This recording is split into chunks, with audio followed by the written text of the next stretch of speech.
ओम शांति। आज की मुरली का सार। मीठे बच्चे, जब तुम फूल बनेंगे तब यह भारत कांटों के जंगल से संपूर्ण फूलों का बगीचा बनेगा। बाबा आया है तुम्हें फूल बनाने। प्रश्न है, मंदिर लायक बनने के लिए किन बातों पर विशेष ध्यान देना है? उत्तर है, मंदिर लायक बनना है तो चलन पर विशेष ध्यान दो।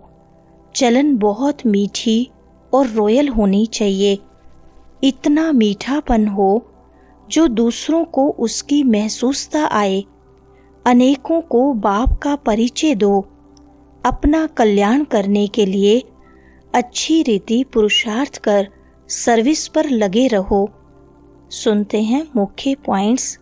पहली पॉइंट, हम यह प्रतिज्ञा करते हैं कि श्रीमत पर हम इस भारत की भूमि को पतित से पावन बनाएंगे। भारत खास और दुनिया आम, सबको हम पतित से पावन बनने का रास्ता बताते हैं। इतने ख्यालात हर एक को अपनी बुद्धि में रखना है। बाप कहते हैं, ड्रामा अनुसार जब तुम फूल बन जाएंगे और जब समय आ जाएगा तो संपूर्ण बगीचा बन जाएगा। बागवान भी निराकार को कहा जाता है, माली भी निराकार को कहा जाता है, साकार को नहीं। दूसरी पॉइंट, देवताओं के आगे जाकर गाते भी हैं कि हम जन्म जन्मांतर के पापी हैं, अजामिल हैं, ऐसी प्रार्थना करते हैं। अब आकर हमको पुण्य आत्मा बनाओ। समझते हैं अभी हम पाप आत्मा हैं, कोई समय पुण्य आत्मा थे।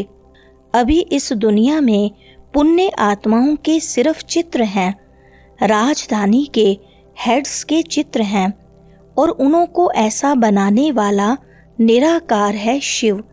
उनका चित्र है बस, और कोई चित्र है नहीं।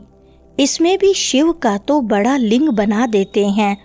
कहते भी हैं कि आत्मा स्टार मिसल है, तो जरूर बाप भी ऐसा होगा ना, परंतु उनकी पूरी पहचान नहीं है। तीसरी पॉइंट, इन लक्ष्मी नारायण का विश्व में राज्य था। इनके लिए कहाँ भी कोई गलाने की बात नहीं लिखते। बाकी श्री कृष्ण को कब द्वापर में कब कहाँ ले जाते। लक्ष्मी नारायण के लिए सब कहेंगे स्वर्ग के मालिक थे। यह है तुम्हारी एम ऑब्जेक्ट। राधे कृष्ण कौन है? मनुष्य बेचारे एकदम मूंझे हुए हैं, कुछ नहीं समझते। जो बाप द्वारा समझते हैं वह समझाने लायक भी बनते हैं, नहीं तो लायक बन नहीं सकते। दैवी गुण धारण कर नहीं सकते, भल कितना भी समझाओ, परंतु ड्रामा अनुसार ऐसा होना ही है। चौथी पॉइंट, कई पूछते हैं तुम भारत की क्या सेवा करते हो? तुम अपने ही तन मन धन से भारत की रूहानी सर्विस करते हो। तुम जानते हो हम जंगल से बगीचा बना रहे हैं। लक्ष्मी नारायण का चित्र भी बहुत अच्छा बनाना चाहिए। मंदिरों में बहुत खूबसूरत चित्र बनाते हैं, कहाँ गोरा कहाँ सावरा चित्र बनाते। उनका क्या राज है यह भी समझते नहीं। बाप कहते हैं, मैं आकर सबको मंदिर लायक बनाता हूँ, परंतु सब मंदिर लायक नहीं बनते हैं। प्रजा को तो मंदिर लायक नहीं कहेंगे ना। प्रजा उन्हों की होगी जो पुरुषार्थ कर बहुत सर्विस करते हैं। पांचवी पॉइंट, तुम बच्चों को रूहानी सोशल सर्विस भी करनी है। इस सेवा में अपना जीवन सफल करना है। चलन भी बहुत मीठी सुंदर होनी चाहिए, जो औरों को भी मीठेपन से समझा सके। खुद ही कांटा होगा तो किसको फूल कैसे बनाएंगे? उनका तीर पूरा लगेगा नहीं। बाप को याद नहीं करते होंगे तो तीर कैसे लगेगा? अपने कल्याण के लिए अच्छी रीति पुरुषार्थ कर सर्विस में लगे रहो।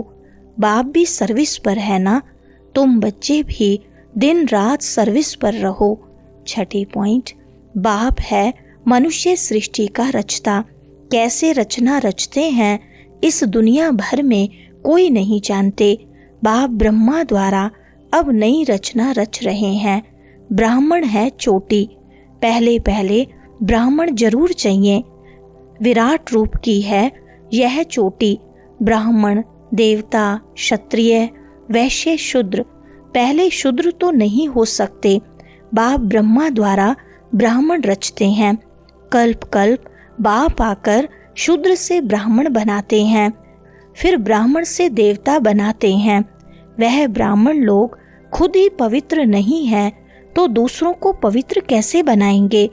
कोई भी ब्राह्मण सन्यासी को कभी राखी नहीं बांधेंगे।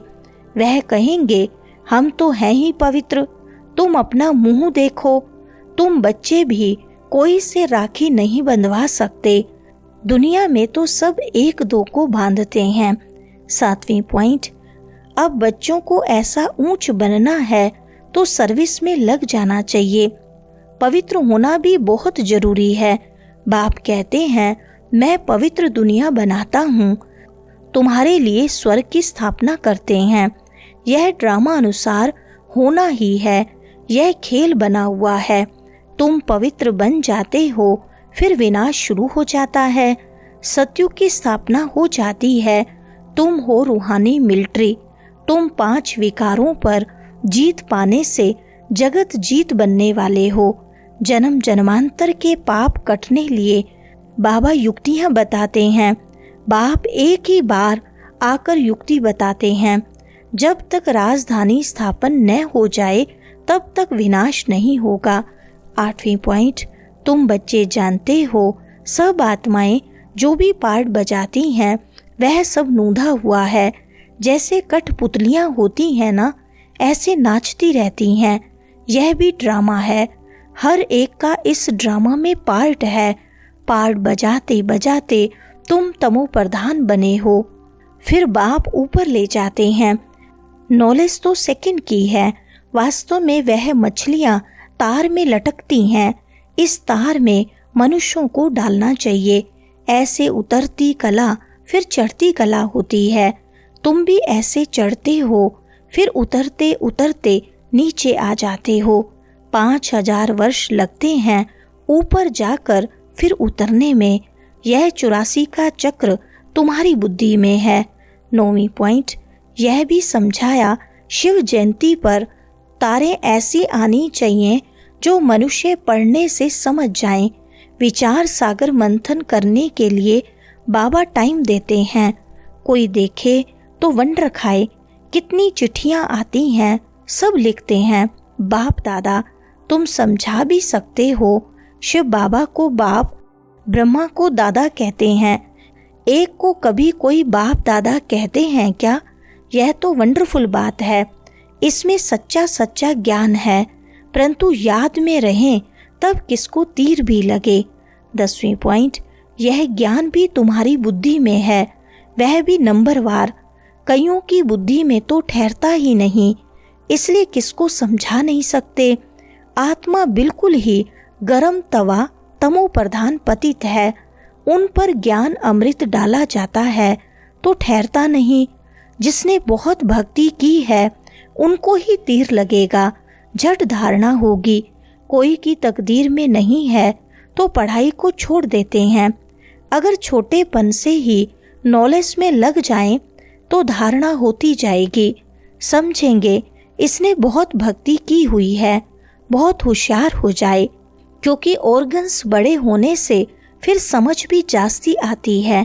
वरदान है सदा खुशी व मोक्ष की स्थिति में रहने वाले कंबाइंड स्वरूप के अनुभवी भव।